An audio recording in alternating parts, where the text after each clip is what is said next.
있다고 생각이 드는데요. 어쩔 때 이렇게 일상에서 있다 보면 저는 선행이라고 선을 지키는라고 생각을 하고 상대를 만나거나 할 때 저한테는 저는 그게 선이지만 경우에 따라서는 상대가 그게 불편한 경우도 있고 그럴 때 제가 저의 인과율을 따지게 되면 그런 행동이 저한테 어떤 결과를 나오는지 그게 궁금하기도 하고 또 그럴 때 제가 저의 마음의 기준을 이게 선인지 악인지 이렇게 악으로 가지 않으려면 어떤 기준으로 해야 되는지 좀 기준이 있었으면 좋겠다 이런 생각이 들어서 질문입니다. 우리가 다양한 의문을 가지고 공부를 하다 보면 원칙이라고 하는 것들을 배우기 시작을 해요.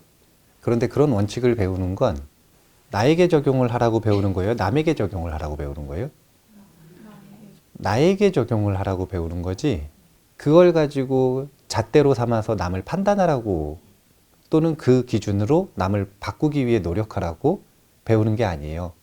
만약에 이렇게 내가 배운 원칙을 가지고 이것이 옳다라고 생각을 하는 걸 가지고 남에게 적용하려고 하는 시도를 하거나 그런 눈으로 남을 보거나 또 그 기준을 가지고 자꾸 맞추라고 상대방한테 얘기하고 그 사람을 바꾸려고 하거나 이러면은 이제 수행자의 태도가 아니에요.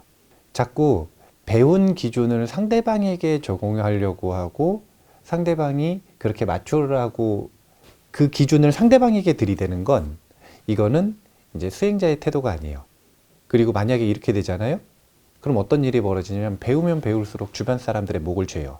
자기를 관찰해보고 자기 자신을 비춰보라고 기준을 배우는 거지 상대방에게 그것을 동의되지도 않았고 또 두 번째는 권한도 없는데 계속 그 기준을 가지고 바라보거나 판단하거나 바꾸려고 한다면 그러면 사실은 안 배우는 게 낫다. 안 배우는 것이 낫다. 그래서 관계 속에서는 원칙은 너무너무 단순해요. 아니 부처님도 지키셨어요. 이걸 뭐냐면 부처님은 묻지 않는 질문은 답변을 안 하십니다. 부처님이 8만 4천 경을 말씀하셨는데 그 중에서 정말 희유하게 자문자답을 하신 경전이 몇 개 없어요. 그 중에 하나가 아미타경, 무량수경 이런 정토삼부경들이거든요. 그 외에는 전부 다 질문에 대한 답변이에요. 생각을 해보세요. 부처님이 중생을 구제하고 싶은 마음이 있으셨을까요? 없으셨을까요? 있다고 생각을 하죠. 그러면 구해야 될 중생이 세상에 많아요? 안 많아요? 그럼 아무나 쫓아다니면서 잔소리 하시는 분입니까? 아니잖아요. 중생을 구해야 되는데 어떡하지? 저 사람이 저렇게 하면 안 되는데 어떡하지? 막 그러면 혼자 고민하고 막 쫓아가가지고 원한을 짓고 막 이런 분이에요? 아니요. 부처님은 정확하게 원칙을 지키십니다. 인간관계에서. 그게 뭐냐면요.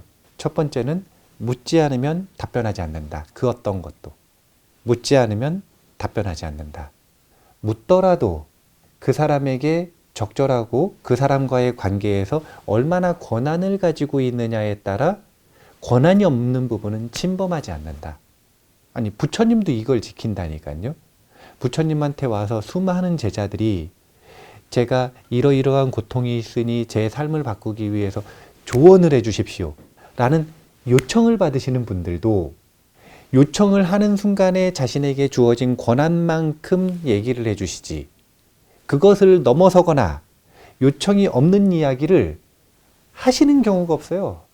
아니 부처님이 비구계 250개를 만들었고 비구니계 348개인가를 만드셨는데 그러면은 그 계율 다 지금 기억하고 계시는데 그거 가지고 잣대로 아무한테나 막 들이대면서 너는 왜 그렇게 먹냐?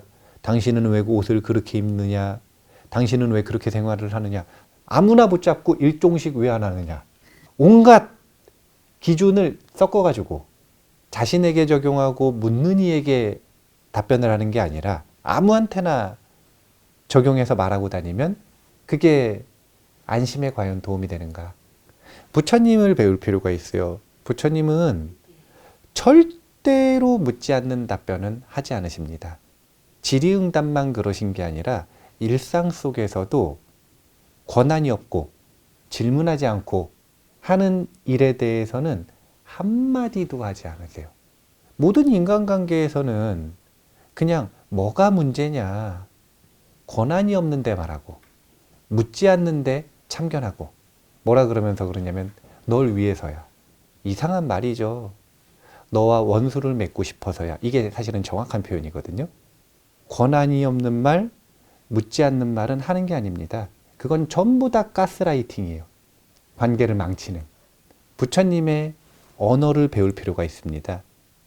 부처님이 그 당시에 16대국의 모든 국왕들, 모든 장자들, 그리고 수없는 사람들에게 존중을 받아도 단 한 명에게도 묻지 않는 말을 하신 적이 없어요. 잔소리 하신 적이 없어요. 권한을 넘어서는 말을 하신 적이 없습니다. 심지어 어제 전쟁하고 오늘 방금 그 피를 씻고 온 국왕들에게도 왜 살생하고 왔냐 잔소리 하신 적이 없어요. 묻지 않고 요청하지 않는 말은 계율을 어기고 왔어도 말씀하시지 않는 분이 부처님이세요. 비난하지 않는 분이 부처님이세요. 예외적인 경우가 딱 하나밖에 없는 거예요. 그게 뭐냐면 본인이 대연민산매로 봤을 때 이 부분을 이야기하면 독과가 무르익는 인연이 있을 때, 그럴 때 묻지 않은 게 아니라 묻지 못한 거죠. 이 질문을 했으면 독과를 이룰 수 있는 인연인데 그 질문을 못하고 있으면 답변을 해주시는 경우도 있어요. 이렇게 철저하게 정확한 지혜의 눈으로 결과를 보고 그 결과를 이끌어내기 위해서 말씀을 하시는 경우는 종종 있습니다. 그 경우 외에는 없어요. 남에게 참견하지 않는다. 남을 판단하지 않는다. 그리고 남에게 조언하지 않는다.